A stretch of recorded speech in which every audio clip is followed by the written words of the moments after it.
잠언 25장 4절 5절이에요.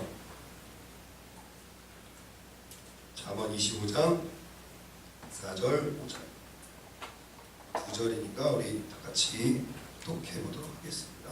위에 화면에도 아마 뜰 거예요. 잠언 25장 4절 5절 시작.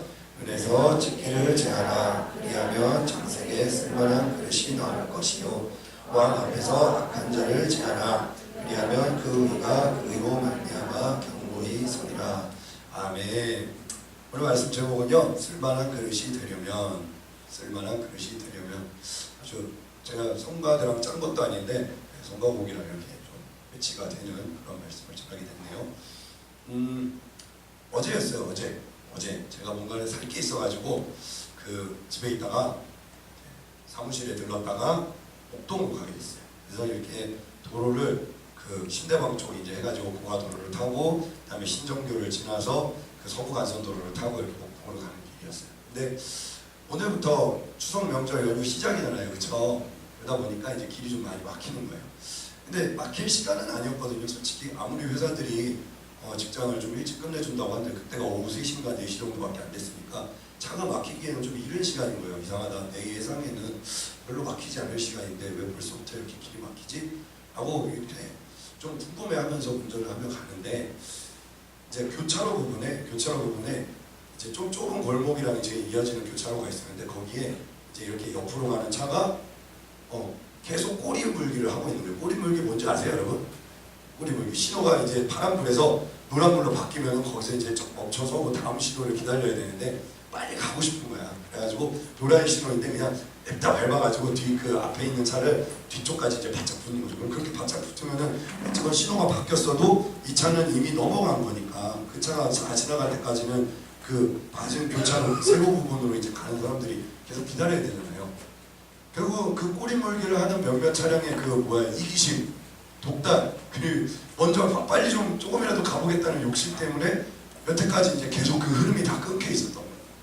그래가지고 야 어떻게 이럴 수가 있냐, 저 차 하나 때문에 그렇게 제가 불평불만을 내뱉으면서 투덜거리기 바로 직전에 불과 30분 전에 운전을 했던 제 모습이 떠올랐어요. 어떤 모습이었냐면 제가 이렇게 사무실에 가는 길이었어요. 저희 집에서 국사봉 터널이랑 이렇게 지나가면은 바로 이제 거의 좀만 지나가면 거의 3km 정도밖에 안 되거든요. 그 차 넘어가는 길인데 마침 거기에서도 차가 많았었어요. 근데 딱 신호가 바뀌는데 그때 꼬리 물기를 하면서 정지선을 넘고 있던 제 자신의 모습을 순간 떠올리게 됐어요.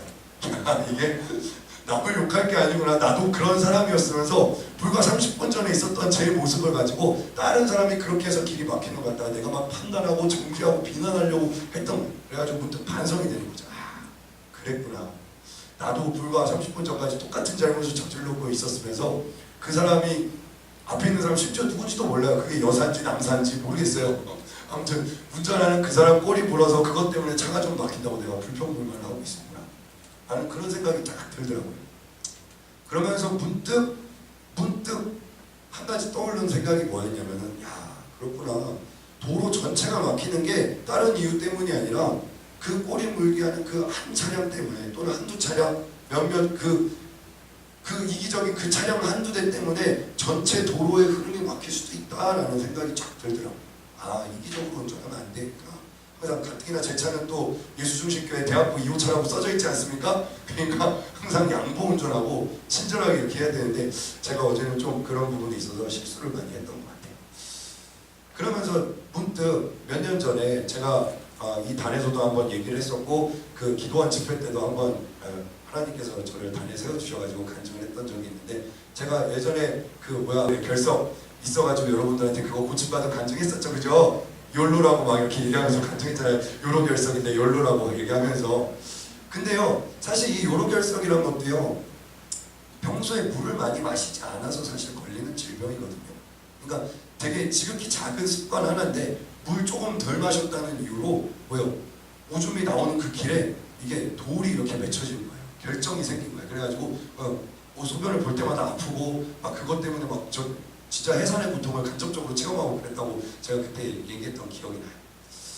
되게 눈에 보이지 않는 지극히 작은 습관 하나가 어떻게 보면 큰 질병으로 연결될 수도 있고 나 하나 좀 빨리 한번 가보겠다고 나 빨리 가보겠다고 꼬리 물게 하고 정지선 넘어가고, 요새 또 교통법규가 바뀌어가지고 정지선 하나 넘어가면 벌금이 엄청나고 그렇더라고요. 그러니까 운전하시는 분들 정지선 잘 지키시고 욕심내지 마시고 천천히 여유있게 운전하시기 바랍니다. 근데 그 작은 욕심 하나 때문에 전체 도로가 막히는 그러한 상황을 악순환을 초래한다는 거죠.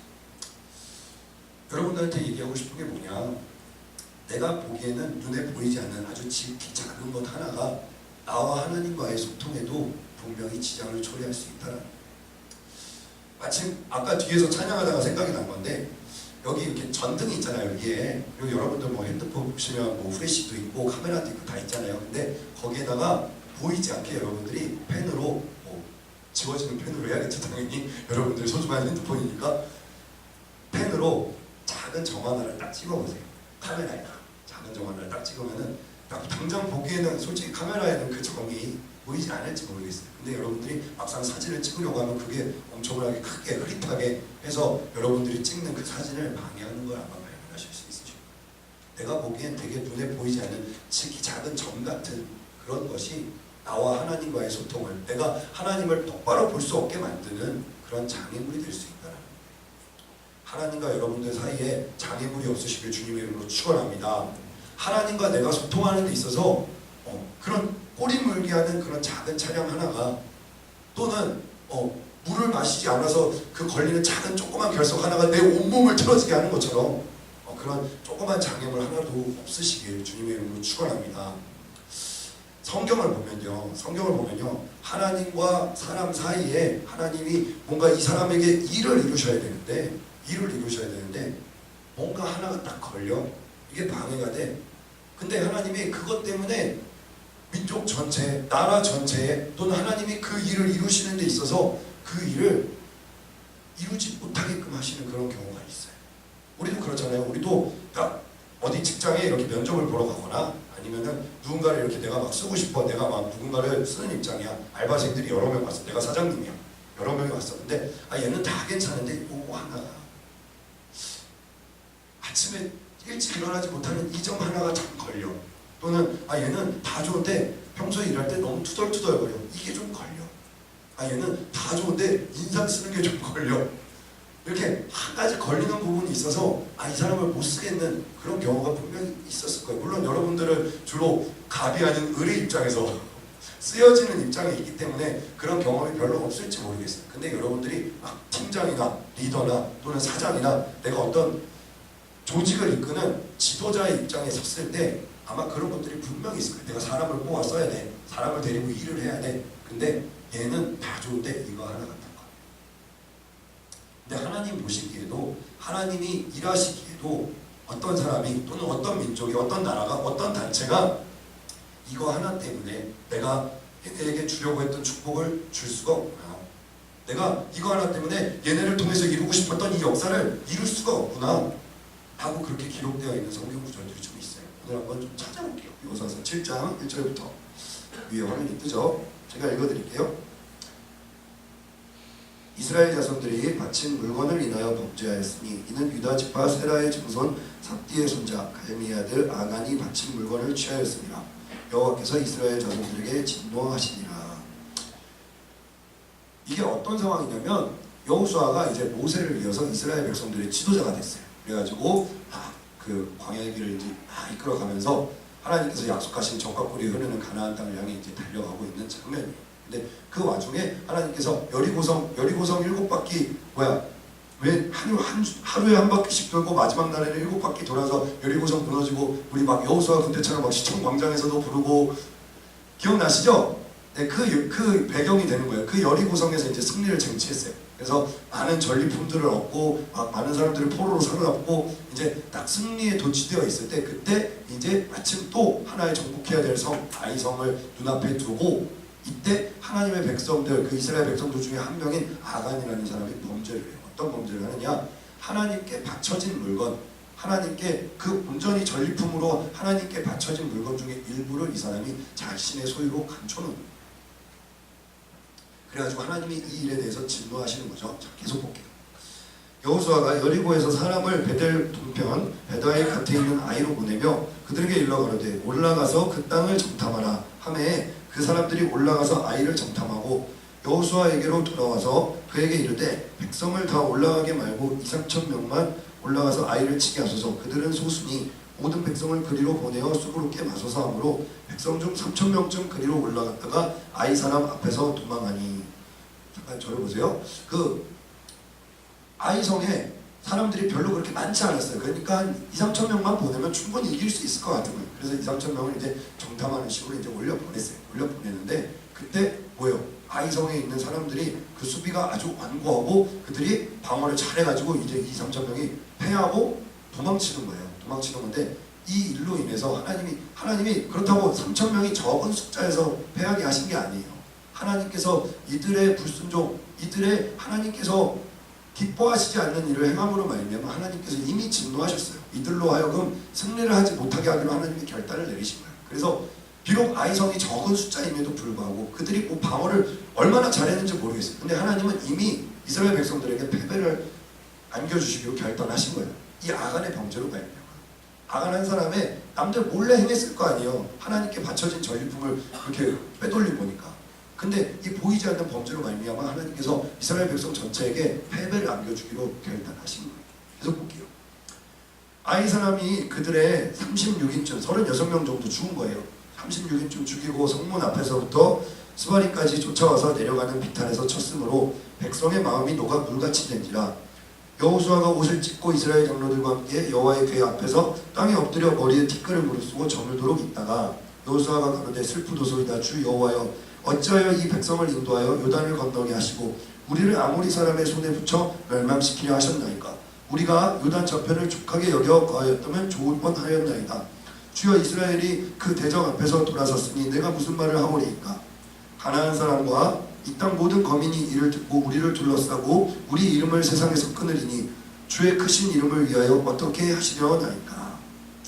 자, 하나님께서 이스라엘 백성들로 하여금 그 아이성 성에 있는 백성들에게 패하게끔 만드셨잖아요. 그러니까 이제 여호수아가 아니 하나님 분명히 우리에게 승리를 약속하셨는데 이게 어찌된 일입니까? 하나님 우리가 요단강까지 건너게 하시고 우리가 이 가나안 땅으로 나아가고 있는데 왜 저 적은 숫자인 아이성 백성들에게 우리가 패배할 수밖에 없게끔 이렇게 되었습니까? 라고 하나님께 어떻게 보면 탄원하고 있는 거예요.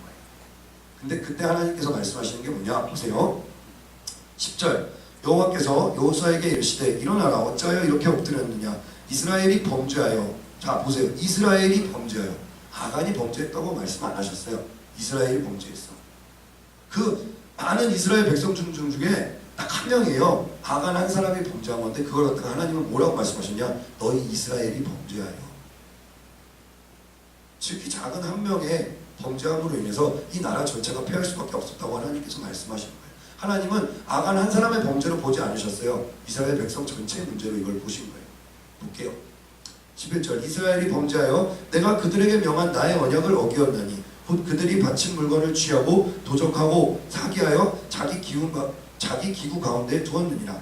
그러므로 이스라엘 자손들이 자기 대적을 능히 당치 못하고 그 앞에서 돌아섰나니 이는 자기도 바친 것이 됨이라. 그 바친 것을 너희 중에서 멸하지 아니하면 내가 다시는 너희와 함께 있지 아니하리라. 너는 일어나서 백성을 성결케 하여 이르기를 너희는 스스로 성결케 하여 내 일을 기다리라. 이스라엘의 하나님 여호와의 말씀에 이스라엘아 너희 중에 바친 물건이 있나니 내가 그 바친 물건을 너희 중에서 제하기 전에는 너희 대적을 당치 못하리라. 하나님께서 이렇게 말씀하시는 거예요. 너희 이스라엘 백성이 나에게 범죄했어. 너희가 나에게 온전히 바쳤던 그 물건을 너희가 도로 취했어. 가져갔어. 나에게 드려진 그 물건을 너희가 취했으니까, 나의 물건을 도적질했으니까 너희들이 그것을 너희 중에서 제하기 전까지는 나는 너희에게 더 이상 승리를 안겨줄 수가 없다라고 말씀하시는 거예요. 아니 하나님이, 여러분 생각을 해보세요. 하나님이 재물이 없으셔서 그 재물이 아까우셔서 그렇게 행하셨을까요? 그게 아니다라는 거예요. 하나님은 이 재물이 없어도 충분히 위대하시고 전능하신 하나님이신데 이 이스라엘 백성 중 단 한 사람, 아간 한 사람의 범죄로 말미암아 이스라엘 백성 전체에게 난 너희들에게 승리를 줄 수가 없어. 너희가 그 대적을 당해낼 수 없게끔 내가 그렇게 해칠 거야 라고 말씀하시는 거예요. 아까 얘기한 것처럼 그 지극히 작은 차 하나가 전체 도로 상황을 나쁘게 하는 것 같이 내가 물을 마시지 않고 내가 자주 물을 마시지 않는 그 지극히 사소한 습관 하나가 내 온몸 전체를 병들게 하는 그 질병으로 치닫게 하는 것 같이 하나님은 그 이스라엘 백성 중에 지기 작은 한 사람, 유다 민족 중에서도 누구의 자손, 누구의 증손, 누구의 손자, 그 아간이라는 한 사람의 그 보이지 않는, 심지어 티도 잘 나지 않는 그 범죄 하나로 인해서 이스라엘 백성들에게 나는 너희를 승리케 할 수가 없어 라고 말씀하십니다. 우리도 돌아봐야 돼요. 제가 아까 잠언 말씀에 뭐라고 읽었습니까? 뭐라고 읽었어요? 하나님께서 그 왕의 앞에 나올 때는 성결한 백성들이 나오라 라고 그렇게 말씀하시거든요. 뭐냐? 저는 이걸 이렇게 봤어요. 너희가 하나님 앞에 나올 때 너희 모든 지체를 하나님 앞에 성결케 해라, 깨끗게 해라, 그렇게 말씀하시는 걸로 본 거예요. 그러니까 왕 앞에 나올 때 모든 백성들 중에 그들 중에 악인을 제해야 되는 것처럼 여러분들의 삶 가운데도 하나님께서 여러분들을 쓰고 싶으신데 오점이 하나 있어. 내가 하나님이 안타까워하시고 슬퍼하시는 그 점이 하나 있어. 그 하나를 하나님이 제하길 원하신다는 거예요. 아까 우리가 정결한 그릇이라고 성가대가 찬양을 했어요. 제 뒤에서 찬양 들으면서 그 생각을 했어요. 아, 그렇구나. 깨끗하지 않으면 그 그릇이 아무리 이뻐도, 아무리 커도, 아무리 쓰임새가 아주 좋아 보여도 쓰여질 수가 없구나. 밥그릇이 있다고 칩시다. 밥그릇에 누가 이렇게 코를 파서 코딱지를 딱 이렇게 붙여놨어요. 여러분들 그 밥에다가 밥 퍼서 먹을 사람이 있습니까? 하나님도 마찬가지예요. 여러분들이 갖가지 모양으로, 여러분들의 모양의 그릇의 모양은 다 다를지 몰라도, 크기는 다 다를지 몰라도 여러분들 안에 하나님께서 원하시는 그 깨끗함이 없으면 하나님이 여러분들을 마음 놓고 쓰실 수가 없다는 거예요. 여러분들 안에 있는 돌아보시기 바랍니다. 내 안에 과연 하나님과 나의 소통을 가로막는, 하나님이 나를 쓰시기에 불편하고 어색하고 어려운, 그렇게 만드는 나의 소품은 무엇이 있을까? 나의 습관은 무엇이 있을까? 나의 죄악됨은 무엇이 있을까? 이런 얘기를 하면요, 꼭 이렇게 생각을 해요. 아, 내가 못생겨서 하나님이 못 쓰셔. 아, 내가 부자가 아니라서 하나님이 못 쓰셔. 제가 말하는 건 이런 겉으로 보여주는, 눈에 보이는 그런 것이 아닙니다. 하나님은 사람을 외모로 취하지 않으십니다. 믿으십니까? 그렇다고 한다면 여러분들 내면에 있는 걸 봐야 돼요. 여러분들 안에, 내 안에 숨겨져 있는 죄성, 아무도 모르게 은밀하게 하나님은 아시지만 가족들조차 모르게 내 안에 범하고 있는 그러한 죄악들, 하나님은 그런 것들을 기뻐하지 않으신다는 거예요. 제가 주중에 기도를 하다가 심각함을 느끼고 제 휴대폰에서 인스타그램을 지웠습니다. 페이스북은 원래 없었지만 항상 이렇게 사파리로 이렇게 접속하고 그랬거든요. 근데 이걸 지운 계기가 되게 사소해요. 내가 이 스마트폰에 지나치게 사로잡혀 있는 건 아닌가. 처음에 이걸 시작한 동기는 그거였어요. 나에게 사적으로 하지 않는 얘기를 애들은 인스타그램을 통해서, 페이스북을 통해서 많이 자신의 삶을 노출하더라고요. 얘가 어딜 놀러 갔구나. 얘가 요새 이런 것들을 먹으러 다니는구나. 이런 것들이 다 보이는 거예요. 그래가지고 혹시라도 목회에 도움이 될까 하고 이제 그걸 봤는데 어느샌가 주객이 전도됐어. 내가 나의 삶을 드러내고 있는 거야. 나의 사진을 찍고, 내가 즐겨 먹는 것들, 내가 즐겨 읽는 것들, 물론 개 중에는 내가 감명 있게 읽은 책들을 여러분들에게 공유하는 차원에서 이렇게 했던 것도 있는데, 어느샌가 내가 여기에 신경을 되게 많이 쓰고 있더라고요. 그래서 안 되겠다. 이것이 잘 쓰면 약이 되지만 잘못 쓰면 독이 될 수도 있겠구나. 스마트폰이 양날의 검인 거예요.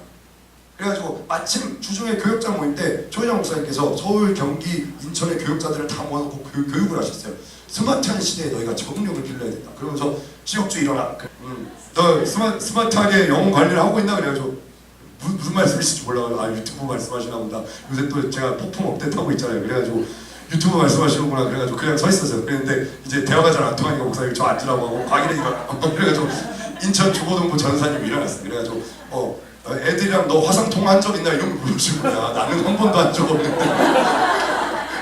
근데 가끔씩 거기 하나 봐요. 그래가지고 가끔씩 이렇게 몇 명 이렇게 시도하고 한 적 있습니다. 그러면 전체 명단 연락처를 갖고 있나? 네, 갖고 있습니다. 그래서 박수 쳐줘요. 앉아요. 그래가지고 아무튼 잘 쓰면 목회에 분명히 도움이 됩니다. 근데 이것을 내가 어느샌가 의지하고 매달리고 이걸 통해서 애들의 상황이나 환경이나 이런 것들을 알아내려고만 하니까 그게 안 되는 거예요. 그래가지고 과감하게 지웠어요.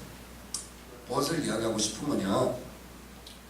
하나님과 나와의 소통 관계에 있어서 과연 이것이 나에게 꼭 필요한 것인가? 내가 이것을 붙잡고 있고 고집해야 될 이유가 있는가에 대해서 여러분들에게 한번 자문자답을 해보라는 거예요. 여러분들 내면 안에 있는 그것은 고집이 될 수도 있고요. 아니면 나의 어떤 내가 혼자 생각하고 있는 이것만은 양보 못하지, 이것만은 내가 해야지 라고 생각하는 그런 것들일 수도 있어요. 그러니까 어떤 겉으로 보여주는 어떤 상황이나 환경, 눈에 보이는 것, 이런 것들을 이야기하는 게 아니라 여러분들 안에 있는, 내 안에 내면에 있는 것을 이야기합니다. 근데 이 여호수아가 승리를, 아이성에서 승리를 쟁취하는 데 있어서 뭐예요? 이 아간 한 사람의 보이지 않는 그 범죄가 하나님께는 크게 작용한 거예요. 그래서 아간이 이제 사람들을 이렇게 막 불러 모읍니다. 그래가지고 제비를 뽑았더니 아간이 뽑혔어요. 그래서 이제 하는 얘기를 한번 볼게요. 여호수아서 7장.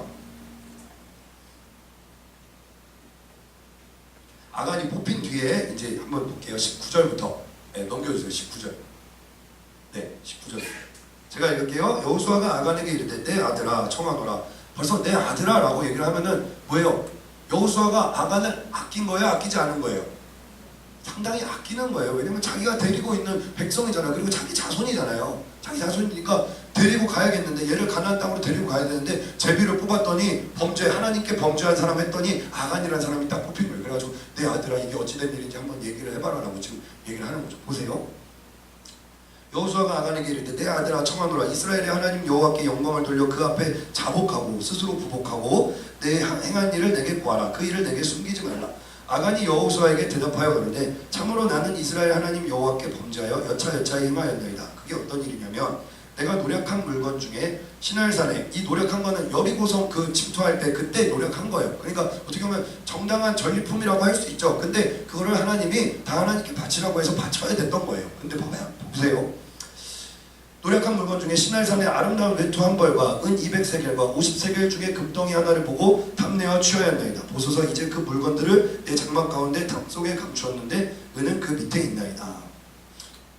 이때 여호수아가 사자를 보내어 그의 장막에 달려가 본즉 물건이 그의 장막 안에 감추었는데 은은 그 밑에 있는지라. 그들이 그것을 장막 가운데서 취하여 여호수아와 이스라엘 모든 자손에게로 가져오매 그들이 그것을 여호와 앞에 놓으니라. 여호수아가 이스라엘 모든 사람으로 더불어 세라의 아들 아간을 잡고 그 은과 외투와 금덩이와 그 아들들과 딸들과 소들과 나귀들과 양들과 장막과 무릇 그에게 속한 모든 것을 이끌고 아골 골짜기로 가서 여호수아가 가로되 내가 어찌하여 우리를 괴롭게 하였느냐.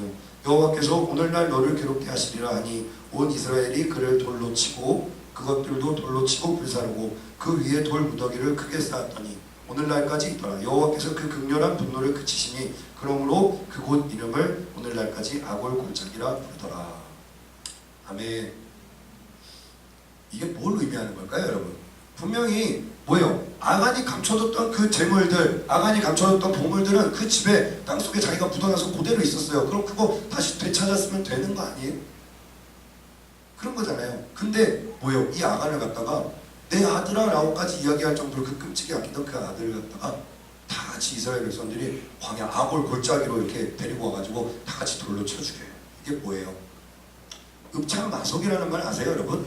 읍참마속. 삼국지 보신 분들은 혹시 아실지 모르겠어요. 그 총나라가, 유비 관우 장군의 총나라가 저 안동주 목사님의 영향을 좀 받은 건가? 고대 중국 이야기를 하게 되네요. 총나라가 위나라를 칠 때에 그때 마속이라는 그 부하가 있었어요. 부하 장수가 있는데 어떻게 보면 좀 지휘관 역할을 하는 그런 사람이었어요. 근데 제갈량이 이렇게 해서 이렇게 해라. 제갈량이 참 많이 아끼던 자기 친구의 동생이에요. 자기 친구의 동생인데 이 마속이라는 사람이 시키는 대로 하지 않고 전략을 자기 나름대로 자기적으로 생각을 해가지고 이렇게 짜다가 전체 군대가 대패하는 그런 사태가 벌어져요. 그러면 그래도 자기 친구의 동생이면, 그리고 제갈량 정도의 지휘 정도 되면 선처를 받을 수 있잖아요. 근데 군의 기강이 흐트러질까봐 자기 친구의 동생이 마속의 목을 베요. 저는 이 구절을 보면서 그런 생각을 했어요. 여호수아와 이스라엘 백성들의 그 생각이 그게 아니었을까. 이미 한번 하나님 앞에 범죄한 이스라엘 백성의 그 범죄를 끊어내기 위해서, 그리고 다시는 이런 범죄를 저지르지 않게 하기 위해서라도 아간에게는 그에 합당한 징벌이 내려져야 했던 거예요. 여러분, 하나님께서 여러분들을 징계하시기 전에, 하나님께서 손대시기 전에 혹시라도 하나님과 여러분 사이를 가로막고 있는 그 지극히 작은 점 같은 게 있다고 한다면 이 시간 깨끗하게 비워내시길 주님의 이름으로 축원합니다. 하나님이 원하시는 건 그런 거예요. 여러분들이 죄악 가운데 있기를 원하는 게 아니야. 여러분들이 계속 하나님 안에서 그런 것들, 하나님으로부터 멀어지게 하는 것들 가운데 있기를 원하시는 게 아니에요.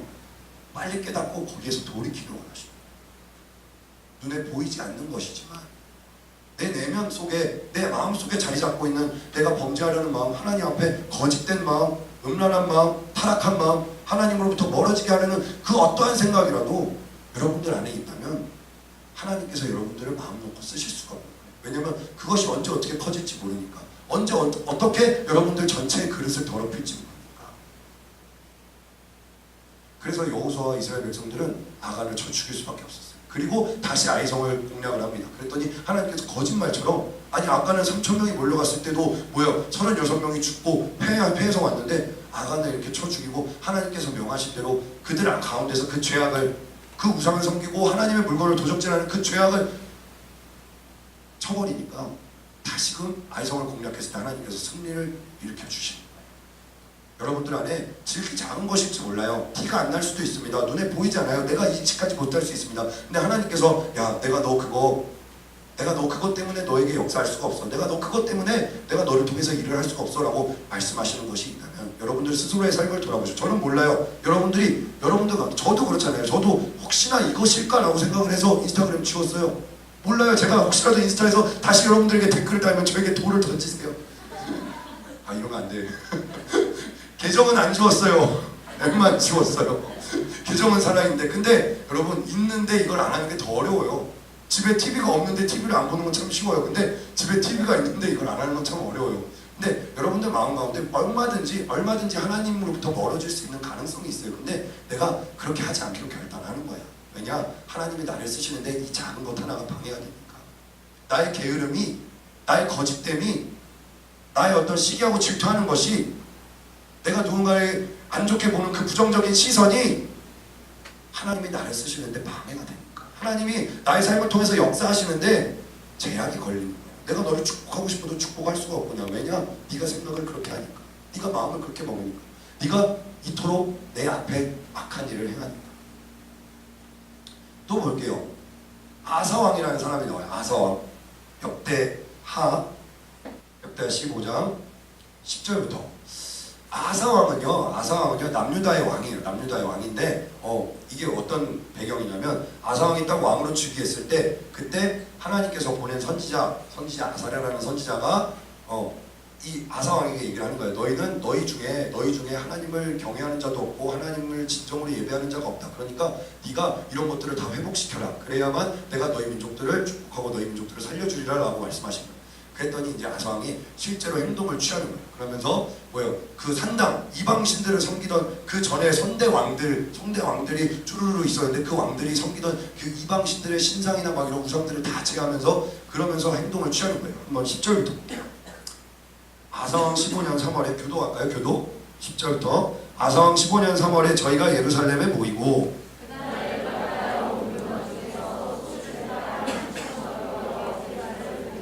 또 마음을 다하고 성품을 다하여 열조의 하나님 여호와를 찾기로 언약하고,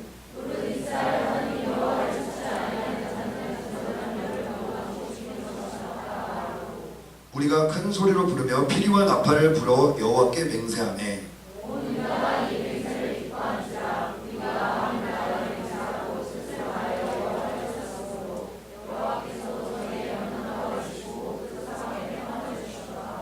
아멘. 하나님께서 그들이 하나님이 시킨 대로 그들 가운데서 우상을 제하여 버리고 하나님을 전심으로 찾으니까 그들의 마음 가운데 평안을 주셨다고 성경이 기록하고 있어요. 근데 이 아사왕이 한술 더 떠요. 여기서 뭐냐? 아사왕의 어머니가 있어요. 태후예요. 태후, 왕후. 그죠? 우리 그 왕이 있으면 왕의 어머니를 이제 태후라고 그렇게 얘기를 하는 거예요. 저는 이런 명칭이나 그런 건 잘 몰라요. 제가 아무리 한국사 공부를 했었어도 몰라요. 이런 거 명칭이나 정확히는 모르는데, 근데 왕의 어머니가 됐으면은 그 적어도 막 대왕, 대비마, 납슈 막 이렇게 드라마 보면 나오잖아요. 그 권세와 그 지위가 엄청날 거잖아요. 그러면 왕비가 적어도 뭘 하든 간에 사실 왕이 아닌 이상에는 왕비를 왕의 어머니를 터치할 사람이 없거든요. 근데 이 왕의 어머니가 옛날에 이제 그 선대 왕 때부터 이제 계속 우상을 숭배하고 이방신들에게 막 절하고 이런 것들 그게 있다 보니까 그 개버릇을 이제 버리지 못한 거예요. 그래가지고 이 왕후가 어떻게 했는지 한번 볼게요. 16절. 아사왕의 모친 마아가가 아세라의 가증한 목상을 만들었으므로, 이 아세라 이제 이방신이죠. 이방신 아세라의 가증한 목상을 만들었으므로 아사가 그 태후의 위를 패하고 그 우상을 찍고 빠 기드론 시냇가에 불살랐으니. 자, 보세요. 자기 어머니예요. 자기 어머니 태후야 태후 왕후예요. 그러니까 왕의 어머니예요. 왕의 어머니인데 이 자기 엄마가 자기는 지금 모든 우상을 다 제하고 지금 불살르고 막 이방신들을 제하고 하나님을 전적으로 경외하고 섬기기를 막 결단하고 이스라엘 백성들과 으쌰으쌰 하고 있는데 자기 엄마가 지금 이 아세라 상을 딱 만든 거예요. 내가 딱 해서 야 그냥 내가 혼자 섬길게 뭐 이런 마음이었는지 아니면 어떤 건지 모르겠어요. 그랬더니 뭐예요? 이 아사 왕이 그 태후의 위를 폐해버렸어요. 당신은 더 이상 왕의 어머니로서의 자격이 없습니다. 그냥 육신의 어머니로서는 있을지 모르죠. 근데 왕의 어머니로서의 지위를 박탈시켰어요. 그리고 그 어머니가 만들었던 우상을 찍고 빻아서 그 가루를 기도의 시내에 이렇게 막 덮어. 이게 뭘 의미하는 걸까요? 아무리 자기 어머니라도 아무리 자기가 사랑하고 자기가 아끼는 어머니라도 하나님 앞에 범죄하는 걸 자기가 두는 두고 볼 수 없다는 거예요. 그래서 그 안에 그 어머니가 그 이방신을 계속 섬기고 제사하고 거기에 절하지 못하도록 그 우상을 제해버리고 아예 어머니를 태우기 위해서 패해버렸어요. 그러면 뭐예요? 아사왕이 그렇게 자기 어머니가 우상을 섬기는 걸 갖다가 그렇게 징계를 하면 밑에 있는 백성들과 신하들은 뭐라고 생각할까요? 아 우리 왕은 설령 그것이 자기 어머니일지라도 자기 가족일지라도 자기가 아무리 아끼고 사랑하는 사람일지라도 하나님 앞에 범죄하는 걸 볼 수가 없구나. 의를 이루기 위해서 하나님이 그들을 축복하고 그들을 평안 가운데로 인도하게 하시기 위해서 그들 가운데 그런 우상이나 이런 것들을 제하게끔 그렇게 하나님께서 아사왕을 통해 역사를 하시는 거예요. 계속 볼게요. 그랬더니 무슨 일이 일어납니까? 17절 산당은 이스라엘 중에서 제하지 아니하였으나 아사의 마음이 일평생 온전하였더라. 저가 또 그 부친의 구별한 물건과 자기의 구별한 물건 곧 금과 기명들을 하나님의 전에 드렸더니 19절 다같이 합동합니다. 시작. 아사왕 35년 때까지 다시는 전쟁이 없더라. 하나님께서 그 민족에게 그 민족 전체에 평안을 주시는 거예요. 전쟁이 없도록. 우리가 막 평화 통일을 위해서 막 간절히 기도했잖아요. 지금 막 남북 정상회담 막 3차까지 있고 이러잖아요. 우리가 기도한 걸 받은 줄로 믿으니까 하나님께서 역사하신 줄로 믿습니다. 근데 마침내 통일을 이루려면 뭐예요? 하나님의 백성은 우리부터가 하나님 앞에 성결해야 될 필요가 있다는 거예요. 그게 아무리 막 친하고 아무리 내가 아끼고 사랑하는 가족이고 지척이고 할지라도 물론 여러분들 지금 추석이 다가오잖아요. 그죠? 추석 연휴 막 집에서 막 나는 우리 집에 아직도 안 믿어서 차례를 지낸다 손 들어보세요. 제사 지낸다. 그래요. 여러분들 믿음 잘 지키시기 바랍니다. 여러분들이 거기서 하나님의 사람으로서 그렇다고 제사 지내기 전에 야 너 절에 물론 절은 안 하겠죠. 근데 뭔가 있을 거 아니야. 거기서 막 핍박이나 뭔가 어려움이 있을 거 아니야. 자리를 지혜롭게 피하든지 그렇다고 제사상을 막 이시대 목사님처럼 안 돼요. 감당할 수 있으면 그렇게 하세요. 감당할 수 있으면 그렇게 하는데 우리에겐 지혜가 필요해. 지혜가 필요하니까 하나님께서 여러분들에게 마침내 복음을 전하고 그들을 구원시킬 때를 주실 줄로 믿습니다. 근데 뭐예요? 아무리 사랑하는 사람이도 왕은 여기서 아사왕은 그럴 수 있는 권세가 있었어요. 다 뒤집어 엎을 수 있는 권세가 자기한테 있으니까 자기 엄마가 이방 신상을 딱 세우니까 뭐예요? 그거를 다 빻아가지고 태우의 위까지 다 패해버리고 내가 왕으로 있는 한 이런 죄악은 나에게 허용될 수가 없다라고 그렇게 얘기하는 거예요. 여러분이 세상에서 힘있고 영향력 있는 존재가 돼야 되는 이유가 뭔지 아십니까? 어제 안동시 목사님께서 기도 모임 때 그런 말씀하셨어요. 우리가 서울시장이 돼야 서울시청 광장에서 막 이렇게 퀴어 문화 축제하는 이런 것들을 막을 수가 있지. 우리가 그런 권세가 없으면 우리는 그냥 국민청원 넣고 그게 막 몇십만 명 넘기를 바라고 그렇게만 되는 거잖아요. 여러분들 세상에서 빛과 소금의 역할을 감당하고 영향력 있는 인재가 되시기 바랍니다. 그래서 마침내 여러분들이 이 세상을 하나님 뜻대로 갈 수 있도록 인도하는 거예요. 아사왕은 그럴 수 있는 권세가 있었기 때문에 자기 어머니가 죄를 지었을 때 그것을 패했습니다. 출애굽기 20장에 보면요 10계명이 나와요. 10계명 다 아시나요? 10계명을 잘 모르는 친구들도 있어요. 근데 출애굽기 20장에 보면 나와요. 근데 거기에 제일 첫 번째가 뭐냐? 너희는 나 이외에 다른 신을 내게 있게 말지니라. 두 번째가 뭐예요? 두 번째가 나의 나의 하나님이 너는 아무 모양으로든지 형상을 만들지 마라, 우상을 만들지 마라 라고 그렇게 말씀하시는 거야. 나 이외에 다른 신을 있게 말고 우상을 만들지 말고. 근데 이스라엘 백성들이 이렇게 아사왕이 이렇게 산당을 제외한 나머지 것들 우상들을 제하고 다 하나님께로 전심으로 막 경외하기로 막 이렇게 결단을 했음에도 불구하고 왕이 이제 아사왕이 영원히 살 수는 없잖아요. 아사왕도 결국 말년에는 하나님 앞에 범죄하는 그런 일도 있었거든요. 그 이후에 여러 왕대를 거쳐서 이스라엘 백성들이 마침내는 하나님 앞에 타락하고 말아요. 한번 볼게요. 예레미야서 예레미야 25장이에요.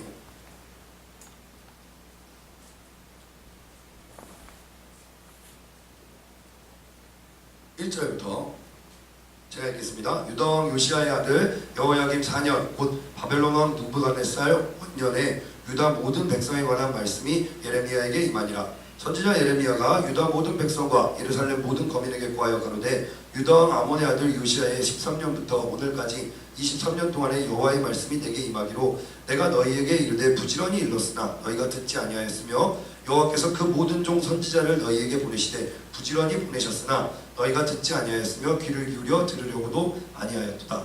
이르시기를 너희는 각기 악한 길과 너희 악행에서 돌이키라. 그리하면 나 여호와가 너희와 너희 열조에게 옛적에 주어 영원히 있게 한 그 땅에 구하리니 너희는 다른 신을 쫓아 섬기거나 숭배하지 말며 너희 손으로 만든 것을 인하여 나의 노를 교통치 말라. 그리하면 내가 너희를 해치 아니하여라 하였으나 너희가 내 말을 듣지 아니하고 너희 손으로 만든 것으로 나의 노를 격동하여 스스로 해하였느니라. 여호와의 말이니라. 아멘. 이스라엘 백성들이 그 아사왕 시대 이후에도 계속 뭐예요? 새로운 왕이 세워지고 그 왕의 우상을 숭배하고 하면서 그 왕을 따라서 이스라엘 백성들이 점점점 타락해져 간 거예요. 근데 하나님이 그들을 그냥 볼 수 없어서 수많은 주의 종들 선지자들을 보내서 너네 그러면 안 된다. 너희 가운데 이방신을 제하여버리고 우상을 제하여버리고 하나님을 섬겨야 된다라고 지속적으로 말씀을 하셨는데 너희가 듣지 않았다는 거예요. 그래서 7절에 뭐라고 얘기하는 거예요? 나의 노를 너희가 격동하여 스스로 해하였느니라. 너희 스스로 너희들이 화를 자초했다라고 그렇게 말씀하시고 계십니다. 근데 이걸 갖다가 우리는 지금 바알신을 섬기진 않잖아요. 우리가 뭐 아세라 옥상을 세우진 않잖아요. 그죠? 근데 여러분들 마음 가운데 이런 우상이 있을 수 있다라는 거죠. 사람이 만든 것으로, 사람이 만든 생각으로, 사람이 만든 마음으로 여러분들 가운데 하나님보다 더 생각하고 하나님보다 더 사랑하고 하나님보다 앞서서 여겨지는 것이 있다면 그것이 바로 우상인 거예요. 나에게 이방신이 뭡니까? 나의 시간을 좀먹고 있는 거, 나의 마음을 사로잡고 있는 거, 나의 생각에 일부 요새 물론 이것도 SNS의 페이지만 페이스북에서 보면은 자기 뇌 구조도 막 이런 것들 많이 막 하더라고요. 근데 자기 뇌 구조에 절반 이상을 하나님이 아니라 다른 곳으로 채워져 있는 사람들이 있다라는 거죠. 물론 이 전체가 하나님으로 채워지는 것이 아주 이상적이죠. 근데 보면은 우리 마음 가운데 이런 눈에 보이는 우상들이 우리 마음 가운데 생각 가운데 자리 잡을 수 있다라는 거예요. 지방이네요. 그러면 어떤 사람은 이렇게 반문할지 모릅니다. 전사님 마음속에 라이온이 자리 잡고 있지 않나요? 한때 그랬죠. 한때가 이거 어떻게 하면.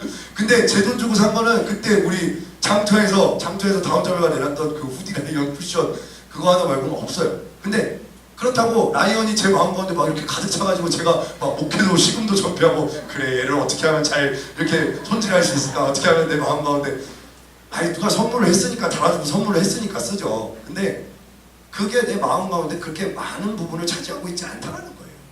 하나님이 여러분들 마음 가운데 얼마나 많은 비중을 차지하고 있습니까? 여러분들의 눈과 귀와 마음을 사로잡고 있는 건 지금 뭡니까? 여러분들이 가장 많은 시간을 쓰고 가장 많이 공을 들이고 있는 건 지금 뭡니까? 만약에 그게 하나님이 아니다라고 한다면 그거 자체가 우상이 될 수 있다는 거예요. 그것이 아주 소중한 여호수아에게는 아간 같은 존재일지 몰라. 아사 왕에게는 그 어머니 같은 존재일지 몰라. 사람일지라도 하나님께서 만약에 보시기에 나와 너 사이를 지금 그 사람이 갈라놓고 있구나. 그 물건이, 그 일이 지금 나와 너 사이를 갈라놓고 있구나 라고 말씀하신다라고 한다면 그거 자체가 여러분들과 하나님과의 소통을 가로막고 있는 우상이요 그 지극히 작은 점이 될 수 있다. 아멘이십니까? 그래서 여러분들이 출애굽기 20장에 보면 10계명이 나와 있으니까 그 10계명이 단순히 살인하지 말라 그러면 나는 사람을 죽이진 않았는데요. 여러분, 말로 사람의 인격을 죽이는 것도 살인입니다. 가늠하지 말라. 나는 내 이웃의 아내를 취하지 않았는데요. 마음으로 생각으로 혹시라도 그런 생각을 품었다라고 한다면, 아니면 나의 시선이, 나의 귀가 다른 음란한 것들을 쫓아가고 있다면 그거 자체도 가늠입니다. 내가 하나님에 대해서 거짓 하나님 살아계실지 모르겠어요 라고 그냥 무심코 내뱉은 말이 어떤 누군가에게는 그게 하나님으로부터 멀어지는 계기가 될 수도 있어. 예수 믿는 사람이 저래. 하나님 믿는 사람이 저래. 하나님은 그때도 여러분들을 보고 계신다. 잠언 6장을 볼게요. 한번 보세요. 하나님께서 미워하시는 것, 싫어하시는 것이 무엇일까? 볼게요. 다 같이 합독할게요. 시작. 여호와의 미워하시는 것, 곧 그 마음에 싫어하시는 것이 육체를 가지니 곧 교만한 눈과 거짓된 혀와 무죄한 자의 피를 흘리는 손과 악한 계교를 꾀하는 마음과 빨리 악으로 달려가는 발과 거짓을 말하는 망령된 증인과 및 형제 사이를 이간하는 자니라. 아멘. 정의장 목사님께서도 목회 초창기에 분명히 500명을 모아놓은 교회가 깨졌다라고 말씀하셨어요. 왜 깨졌어요? 목사님께서 아직 세상에서 성공자로서 그 사업가로서 그렇게 하고 있던 그걸 못 버리신 거야. 그래가지고 허풍이 많으셨다, 뻥을 많이 치셨다라고 본인의 입으로 그렇게 말씀하셨거든요. 그럼 뭐예요? 하나님께서 목사님의 그 거짓된 점, 그 거짓된 혀를 뽑아버리시기 위해서 500명이나 되는 그 교회를, 심지어 자신이 세운 교회를 깨뜨리게끔 하시겠다. 목사님을 더 큰 종으로 하나님께서 더 하나님 뜻에 합한 종으로 쓰기 위해서 그런 시련과 고난을 허락하신 거예요. 왜? 이 종이 거짓된 입술로 계속 복음을 증거하면 안 되니까. 딴 거 다 좋아. 아주 성격도 좋고 막 말하는 거 설교도 잘하고 귀신도 쫓고 능력이 나가. 근데 이 거짓된 혀 하나 때문에 많은 성도들을 올바른 길이 아닌 잘못된 길로 인도하면 안 되니까 하나님께서 500명이 여러분 보통 그때 당시 500명 굉장한 겁니다. 근데 그 교회를 깨뜨리실 수밖에 없었던 이유 뭐예요? 이 종 하나를 바로 세우기 위해서. 이해가 되십니까 여러분? 왜 여호수아가 눈물을 머금고 아간을 돌로 쳐야 했을까요? 왜 아사왕이 자신의 어머니인데도 그 왕후의 일을 폐해야만 됐을까? 왜냐? 그 죄악, 그 작은 죄악 하나를 그냥 눈 감고 부인하면 이스라엘 백성들 가운데 그런 우상을 섬기고 그런 하나님이 아닌 다른 이방신들을 섬기는 그런 것들이 만연할 수 있기 때문에 그런 거예요. 여러분들 안에 혹시라도 여러분들이 하나님 일을 하는 데 있어서 지극히 작은 거야. 뭐 눈에 보이지도 않아. 티도 잘 안 나. 그리고 솔직히 사람들이 있을 때 여기 뭐 그렇잖아요. 교회 안에서 막 대놓고 범죄하는 사람 그렇게 많지 않아요. 물론 그런 사람도 있죠.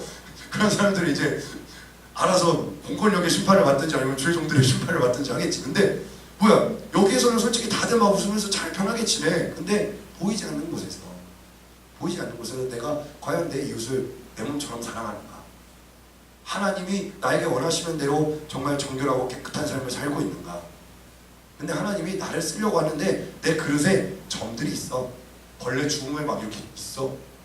더러운 오물이 묻어있어. 하나님이 쓸래야 쓰실 수가 없는 거예요. 얘가 이거를 예수 보혈의 피로 깨끗하게 닦아야 될 텐데, 근데 이 문제를 해결하려고는 하나님께로 나아오질 않는 거예요.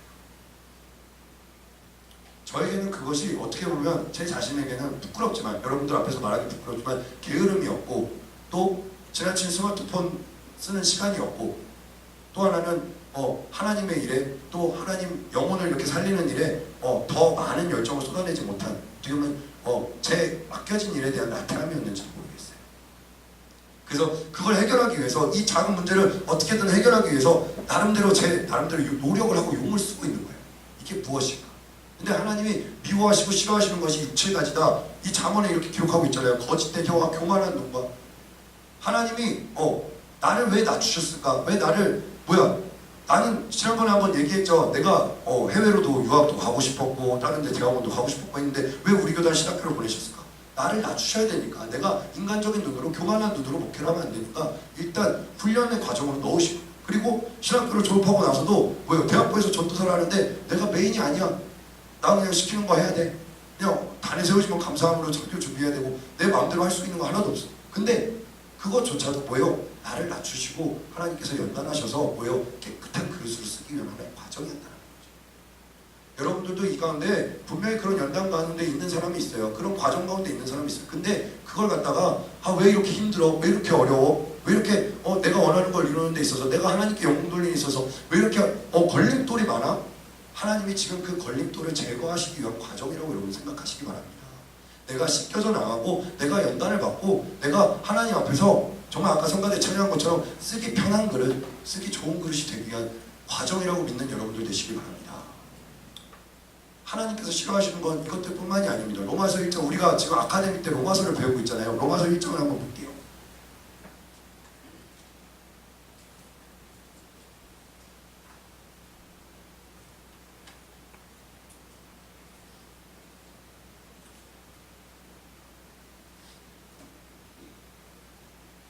로마서 1장 28절부터 2장 5절까지요. 교독하겠습니다. 또한 저희가 마음에 하나님 두기를 싫어하며 하나님께서 저희를 그 상실한 마음대로 내어버려 두사 합당치 못한 일을 하게 하셨으니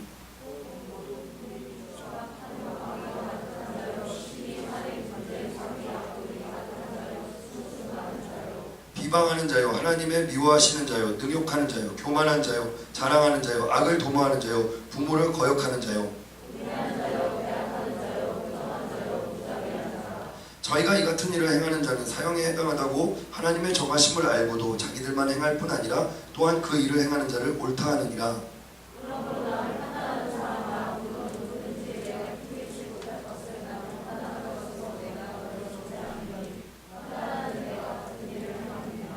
이런 일을 행하는 자에게 하나님의 판단이 진리대로 되는 줄 우리가 아노라.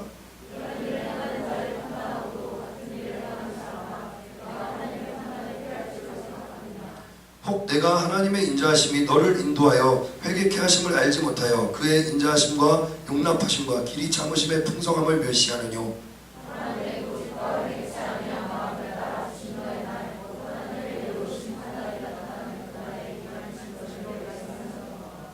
아멘. 제가 앞전에 얘기했잖아요. 나는 정지선을 넘어놓고 나도 꼬리물기를 해놓고 다른 차가 그렇게 꼬리물기 하고 그렇게 막 도로교통에 방해가 되는 걸 보고 막 욕할 뻔했다고. 남을 뭐라고 할 게 아니에요. 지금 내가 이런 설교를 말씀을 전했을 때 여러분들이 고민해야 될 건 내 자신의 오점은 무엇인가, 내 자신의 하나님께서 쓰시기에 부담스러워 하시는 그 점과 흠이 무엇인가를 돌아봐야지. 남이 쟤는 저거 하나만 좀 바뀌었으면 좋겠어. 분명 있을 거예요. 생각하면 저도 대학 전도사 하면서 그런 게 있어요.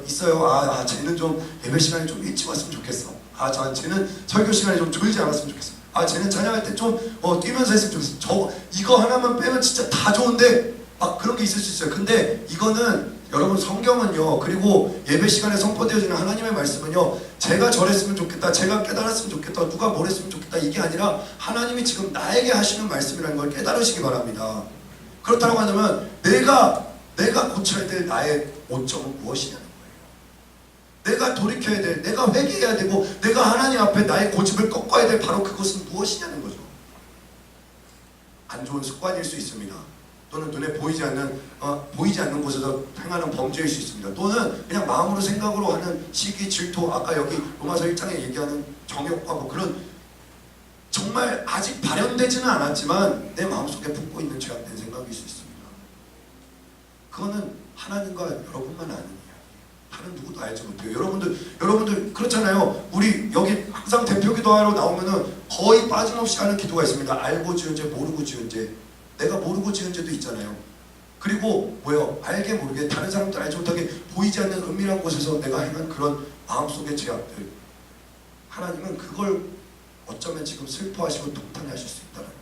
근데 내가 나의 육신의 눈을 가지고 보면은 못 봐요. 여러분들이 거울 보면 여러분들 안에 있는 오장육부를 볼 수 있습니까? 못 봐요. 여러분들 속에 있는 그 응어리들, 여러분들 안에 있는 쓴뿌리들은 성령을 통해서만 볼 수 있다는 걸 깨달으시기 바랍니다. 여러분들이 성령의 충만함을 받으면요, 여러분들 안에 있는 죄악들을 먼저 통해 자복하게 됩니다. 성령님이 일으키시는 부흥이 뭔지 아세요, 여러분? 내 안에 있는 죄악들을 하나님 앞에 통해 자복하고, 그리고 마침내는 그 성령의 힘으로 말미암아 하나님의 말씀이 깨달아지고 하나님을 더 사랑하고 사모하게 되고, 누가 시키지 않아도, 누가 보내지 않아도 하나님을 예배하는 자리, 하나님께 봉사하는 자리, 하나님을 찬양하는 자리로 나오게 되는 게, 그게 진짜 성령님의 부흥이에요. 그냥 데리고 와서 자리만 앉혀놓는 그게 부흥이 아니라, 여러분들 안에 하나님께서 오늘 저를 통해서 왜 추석 연휴 앞두고 이런 말씀하실까? 추석 연휴를 앞두면요, 귀신들이 난리 쳐요. 여러분들 안에 범죄하라고, 여러분들 마음속에 좌정하려고 귀신들이 난리를 쳐요. 단순히 그냥 눈에 보이는 나는 제사상에 절 안 했어, 나는 제사 음식 안 먹었어. 제사 음식 같은 경우도 지혜가 필요해요. 이게 제사 음식이다 라고 얘기해서 이렇게 내주는 사람 없어요. 그냥 내주면은 그냥 말없이 먹으면 돼. 근데 그런 눈에 보이는 걸 하는 게 아니에요. 지금 나는 여러분들이 이 추석 연휴 시간에 여러분들 좀 이렇게 한가하고 예배드리고 기도하는 이런 것들을 조금 멀리할 수 있는 이런 시간에 여러분들의 마음속에 좌정할 수 있는 그 죄악의 쓴뿌리를 뽑아버리라는 거예요. 하나님으로부터 멀어지게 하는 나의 작은 사소한 습관들, 생각들, 죄악들을 여러분들 가운데서 끊어내라는 거예요. 성령의 충만함을 할 수 있을 줄로 믿습니다. 하나님께서 여러분들에게 성령을 부어주시면, 성령의 충만함을 주시면 내가 알지 못하는 나의 악한 모습, 나의 나쁜 모습들을 하나님께서 보게 하실 줄로 믿습니다. 말씀을 정리할게요. 베드로후서 3장이에요. 베드로후서 3장 8절부터 14절까지 교도할게요. 사랑하는 자들아, 주께는 하루가 천년 같고 천년이 하루 같은 이 한 가지를 잊지 말라.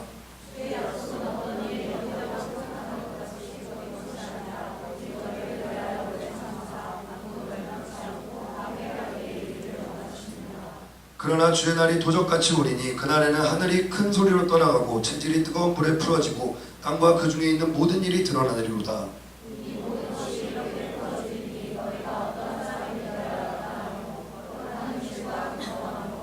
하나님의 날이 임하기를 바라보고 간절히 사모하라. 그날에 하늘이 불에 타서 풀어지고 체질이 뜨거운 불에 녹아지려니와.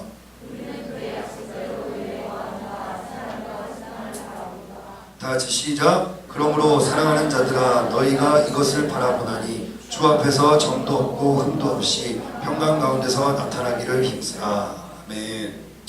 점도 없고 흠도 없는 하나님의 사람으로 평강 가운데 나타나는 저와 여러분들 되시길 주님의 이름으로 축원합니다. 혹시라도 오늘 기도하면서 내 안에 너무나도 많은 죄악들이 있어요. 여러분, 보혈의 피 한 방이면 깨끗하게 될 수 있습니다. 믿으십니까? 설령 그렇지 않더라도 여러분들 마음 가운데 혹시라도 작은 거 하나라도 생각나는 것이 있다면, 그것이 나와 하나님과의 사이를 가로막는 것이라면 그 하나부터 먼저 고칠 수 있도록 한 걸음 한 걸음씩 하나님께로 더 가까이 나아가는 저 여러분들 되시길 주님의 이름으로 축원합니다. 그날이 언제 올지 모르잖아요. 주님이 언제 다시 올지 모르잖아요. 근데 내가 예수를 믿으니까 천국을 갈 거라는 확신을 가지고 섰어. 근데 하나님이 자, 네가 나에게 이렇게 해냈다라고 쫙 보여주시는데, 만약에 그 안에 더러운 것, 추악한 것, 하나님이 슬퍼하시고 미워하시는 것이 그 장면 속에 펼쳐진다면, 내가 미처 회개하지 못한 그러한 잘못들이 내 눈앞에 펼쳐진다면, 그때 하나님 앞에 우리가 어떻게 바로 설 수 있겠어요? 저도 그렇게 하나님 앞에 정말 순결한 주의 백성이 되게 해달라고 계속 기도하면서 나아가는 중입니다. 주의 종이라고 완벽할 수 없습니다. 깨끗할 수 없습니다. 오히려 여러분들보다 더욱더 영적인 공격 가운데 더 많이 노출되어 있습니다. 주의 일 하는 사람들, 단에 서는 사람들, 하나님 일 하는 사람들, 여러분들 조심하십시오. 여러분들은 언제 어디서나 사단의 표적이 되고 있습니다. 언제 어떻게 여러분의 마음을 뺏어갈지 모릅니다. 악한 마귀가. 그렇다고 한다면 우리 마음 가운데 그러한 더러운 것이 차지하지 않도록 여러분들의 마음 그릇을 항상 정결하고 깨끗하게 유지하는 저와 여러분들 되시길 주님의 이름으로 축원합니다. 시간 기도할게요. 이 찬양 혹시 아는지 모르겠어요. 정결이라는 찬양이에요. 정결이라는 찬양 혹시 준비가 되어 있나요? 네, 정결이라는 찬양인데, 여러분들 마음 깊은 곳에 혹시라도 주님이 슬퍼하시고 안타까워하시고 미워하시는 그런 것이 있다면 이 시간 주님 하나님의 눈으로 바라보게 하여 주시옵소서. 주님, 내가 혹시라도 하나님 앞에 떳떳하지 못하고 당당하지 못한 그런 부분들이 있다면 주님 시간 성령의 불로 다 태워주시고 주님 앞에 정결하게 서게 하여 주시옵소서. 지금 찬양하면서 같이 기도할게요.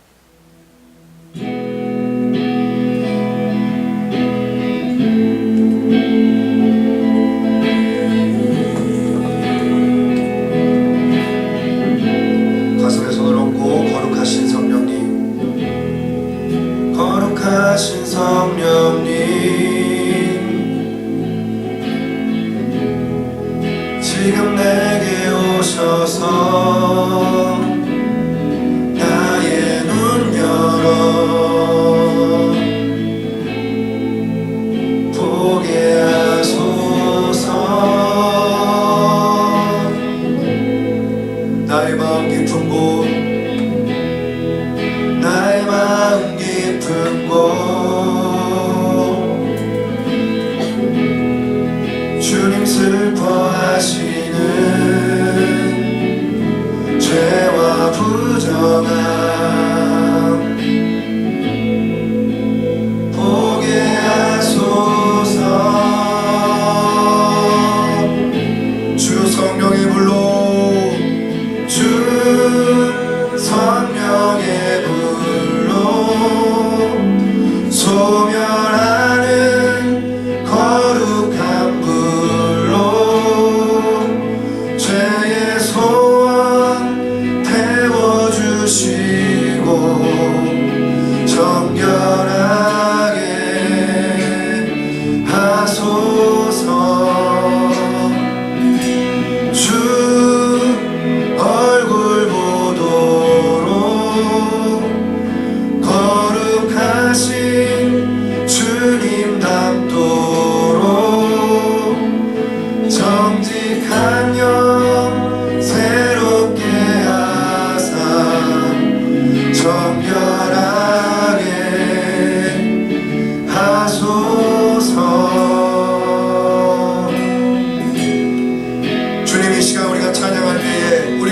기도할 때에 우리 마음 가운데 있는 쓴뿌리를 보게 하여 주시옵소서. 주님께서 슬퍼하시는 그 죄악들, 그 마음들을 주님 보게 하여 주시옵소서. 거룩하신 성령님, 거룩하신 성령님, 지금 내게 오셔서, 지금 내게 오셔서 나의 눈 열어 보게 하소서. 나의 마음 깊은 곳, 나의 마음 깊은 곳, 주님 슬퍼하시는, 주님 슬퍼하시는 죄와 부정함 보게 하소서. 주 성령의 불로, 주 성령의 불로 소멸하